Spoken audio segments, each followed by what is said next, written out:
শুধু ইরানের বিরুদ্ধেই দিনে ২০ কোটি ডলার খরচ করছে ইসরায়েল। এর সঙ্গে ফিলিস্তিনের গাজায় হওয়া খরচ তো আছেই। মার্কিন সংবাদ মাধ্যম ওয়াল স্ট্রিট জার্নাল বলছে, গত ১৩ জুন শুরু করা এই যুদ্ধে ইসরায়েলের ব্যয় দৈনিক প্রায় ২০০ মিলিয়ন বা ২০ কোটি ডলার। আর এর বেশিরভাগ অংশই ব্যয় হচ্ছে মূলত ইরানি হামলা ঠেকাতে। এই যুদ্ধ কতদিন চলবে বা নেতানিয়াহু এটি কতদিন টেনে নেবেন তা এই খরচের ওপরও অনেকটা নির্ভর করে। প্রাথমিক এক হিসেবে দ্য ওয়াল স্ট্রিট জার্নাল জানিয়েছে, সবচেয়ে বেশি খরচ হচ্ছে ইরানি ক্ষেপণাস্ত্র প্রতিহত করতে। এসব প্রতিরক্ষা ব্যবস্থায় প্রতিদিনই ১০ লাখ ডলার থেকে শুরু করে কয়েক কোটি ডলার পর্যন্ত খরচ হচ্ছে। ইসরায়েলি আকাশ প্রতিরক্ষা ব্যবস্থা, ডেভিডস স্লিং এবং অ্যারো 3 এর মতো ক্ষেপণাস্ত্র প্রতিরক্ষা ব্যবস্থার প্রতিটি আগত ইরানি ক্ষেপণাস্ত্র প্রতিহত করতে খরচ হচ্ছে ৭ লাখ থেকে ৪০ লাখ ডলার পর্যন্ত। এখন পর্যন্ত ইরানের ছোড়া ৪ শতাধিক ক্ষেপণাস্ত্র ঠেকাতে বারবার ব্যবহার করতে হচ্ছে এগুলোকে। এছাড়া ইরানে ইসরায়েলের হামলার খরচও প্রতিনিয়ত বাড়ছে।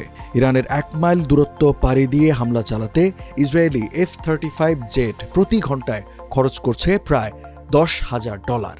এর সঙ্গে যোগ হচ্ছে JDDAM ও MKAET-4 এর মতো নির্ভুল বোমার দাম।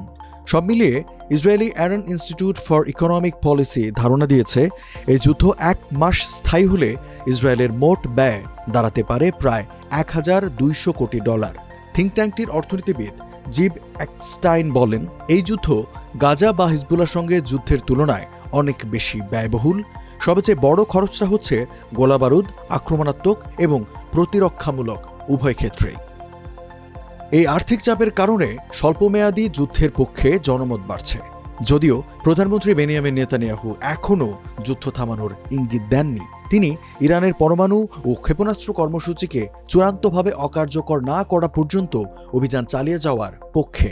তবে ইসরায়েলি পুঁজিবাজার স্থিতিশীল রয়েছে, এমনকি কিছু ক্ষেত্রে সূচকও বাড়ছে, তবে বাস্তবে ক্ষয়ক্ষতি বাড়ছে।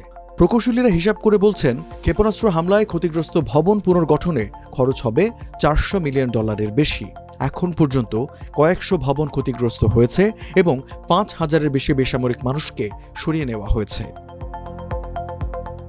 দেশটির সবচেয়ে বড় তেল শোধনাগার সাময়িক সময়ের জন্য বন্ধ করে দেওয়া হয়েছে হামলায় ক্ষতিগ্রস্ত হওয়ার পর। গুরুত্বপূর্ণ কয়েকটি অবকাঠামো খাতেও কাজ স্থগিত রয়েছে।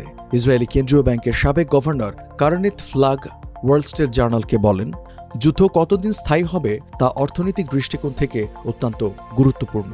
তিনি বলেন, যদি ১ সপ্তাহ চলে সেটা এক কথা, কিন্তু যদি ২ সপ্তাহ বা ১ মাস চলে তাহলে পরিস্থিতি পুরোপুরি পাল্টে যাবে।